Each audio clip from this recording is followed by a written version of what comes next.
Kalau Selamat malam, kita Mbak lihat Nitya. ini kan peran sekolah sebenarnya kan sangat krusial ya. Kalau terjadi di lingkungan belajar mengajar, sangat miris ketika mendengar presiden sendiri meminta agar sekolah menjadi ruang aman bagi anak. Banyak yang menilai guru dan pihak sekolah seperti tidak berperan dan justru main aman. Pendapat Anda, Mbak? Oke, baik. Jadi sekarang kondisinya banyak sekali sekolah-sekolah itu yang guru-gurunya justru lebih takut dengan orang tua dari siswa tersebut. Karena apa? Karena ada beberapa sumber daya dari orang tua siswa itu yang lebih besar daripada kekuatan dari guru-guru tersebut. Sudah selayaknya kalau guru-guru seperti ini berarti harus ada teguran dari Kementerian Pendidikan terkait dengan hal ini.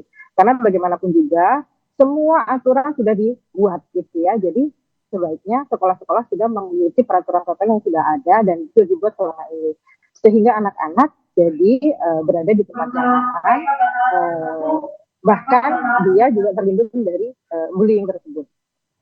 Kalau Anda melihat sebenarnya beberapa kasus yang sangat viral ya di media sosial ini kan bukan sekedar cekcok begitu ya, tidak hanya kekerasan verbal tapi juga dipicu perpeloncoan misalnya atau tradisi masuk geng sekolah. Apa yang kemudian menyebabkan hal-hal ini menjadi semakin marah, semakin tidak terkendali dan semakin memunculkan banyak korban yang tidak hanya trauma psikologisnya tapi juga terluka secara fisik?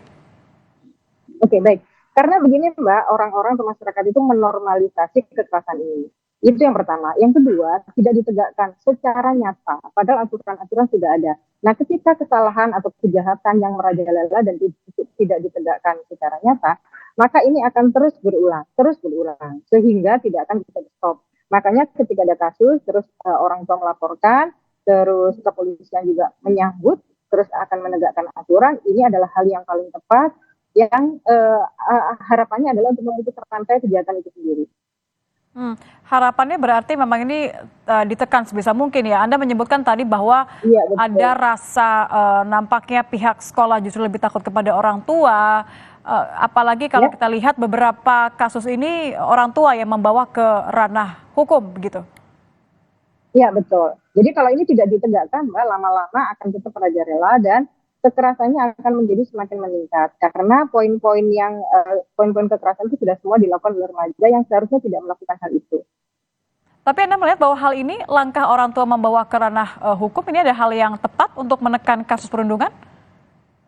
Sangat tepat karena hak masing-masing orang tua adalah memberikan perlindungan terhadap anak, terutama anak yang berhadapan dengan hukum.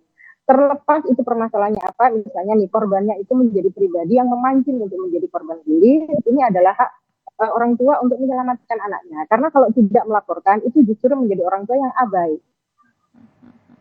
Anda tadi mengatakan bahwa terlepas dari apa pemicu dari korban ini ya, korban tetaplah korban. Yang juga menjadi Ya. perhatian karena aksi-aksi perundungan ini secara sengaja kemudian direkam bahkan disebarkan dan akhirnya viral. Apa yang menyebabkan anak-anak siswa pelajar ini nekat melakukan hal ini? Oke, jadi mereka melakukan hal ini terus merekam itu harapannya mereka mendapatkan keuntungan dari cara dia menyampaikan itu. Dia akan mencari popularitas, dia mencari dominasi gitu ya. Karena sejujurnya mereka melakukan perlindungan itu karena uh, ada hal yang diinginkan yaitu dominasi terhadap teman-temannya. Sehingga pada saat dia melakukan dominasi, dia berusaha memvideokan untuk menunjukkan ke orang yang lebih banyak lagi terkait dengan apa yang sudah dilakukan, tentang keberaniannya, tentang agresinya. Biasanya anak-anak seperti ini anak-anak yang bermasalah. Bisa jadi karena bermasalah di rumah, bermasalah di sekolah, atau bahkan dia merelakan diri untuk masuk dalam geng-geng tertentu atau kita sebut dengan geng delinquen dengan menyerahkan diri untuk mau atau bersedia melakukan kekerasan. Mhm. Ada beberapa pihak sekolah yang mengatakan bahwa sebenarnya sudah dicoba dilakukan secara kekeluargaan. Anda melihat eskalasinya lebih penting mana? Menyelesaikan secara kekeluargaan terlebih dahulu atau akhirnya memanfaatkan video rekaman sebagai barang bukti untuk tetap saja dilaporkan saja ke ranah hukum? Oke, baik.